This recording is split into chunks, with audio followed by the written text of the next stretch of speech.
Crônicas do Amanhecer por Feijão. De 7 de outubro de 2022. Centro Espírita Allan Kardec de Balneário Gaivota. Coronavírus terá efeito colateral de ampliar desigualdade na educação. Parte 4. Ao redor do mundo, a pandemia do novo coronavírus desafia estudantes, pais, professores, escolas, redes públicas e privadas. Neste momento há mais dúvidas que certezas em relação ao método mais adequado para garantir aprendizagem por ensino remoto, quando e como deve ser realizado o retorno às aulas presenciais e o que deve ser feito no retorno para recuperar as aprendizagens dos alunos. Por fim, há ainda a dúvida em relação ao impacto da pandemia na educação básica. O que muda? Se temos uma certeza nos dois hemisférios, é a de que a desigualdade educacional será ampliada nesse período.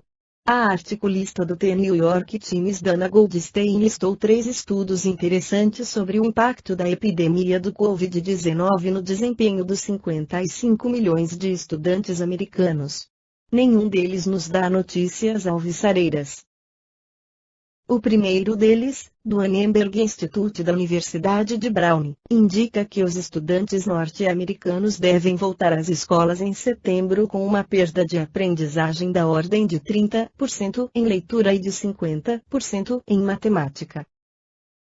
Pesquisadores da Universidade Harvard e da Universidade Brown realizaram uma pesquisa para avaliar o efeito do uso de um software de matemática antes e depois da pandemia com 800 mil alunos.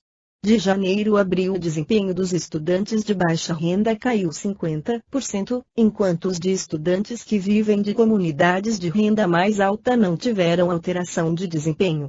Já em junho, a queda foi de 78% para os de baixa renda. A consultoria McKinsey também produziu uma análise indicando que os estudantes perderão 7 meses, com os estudantes negros e latinos perdendo em média 10 meses de aprendizado por causa do fechamento das escolas. Por compreender os efeitos da pandemia na ampliação da desigualdade educacional, a cidade de Nova York decidiu não reprovar estudantes este ano. Aqueles com desempenho abaixo do esperado serão acompanhados e terão atividades de reforço nas férias e no próximo ano letivo. Pedro Camargo Vinícius, em seu livro Mestre na Educação, esclarece que as gerações futuras não serão diferentes da presente, com todos os seus defeitos e prejuízos de ordem moral, se não tratarmos da educação da infância e da juventude, dessa juventude que será a sociedade de amanhã. Jesus disse que não se põe remendo de pano novo em roupa velha, por isso que a rasgadura se tornará maior. E, igualmente, não se põe vinho novo em odres velhos, porque estes não resistem e sua fermentação, e se rompem. Libra. Claro que o excelso mestre se refere, nesta alegoria, à natureza do ideal que propagava, do qual era a viva encarnação. Esse ideal novo, reformador, quase revolucionário, revestido pela terceira revelação, deve ser anunciado, de preferência à juventude, às crianças, porquanto estes elementos representam a terra virgem, aberta à boa sementeira. Semear no meio de abrolhos e semear em terreno isento de ervas daninhas hão de dar resultados bem diversos.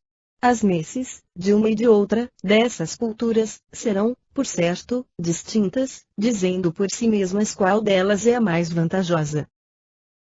E, meus amigos, até agora, não temos feito outra coisa senão semear no meio de cardos, remendar roupa velha com pano novo e deitar o vinho espumante da vindima espírita em odres carunchentos, incapazes de suportarem a sua fermentação. Educar é salvar, é remir, é libertar, é desenvolver os poderes ocultos, mergulhados nas profundezas das nossas almas.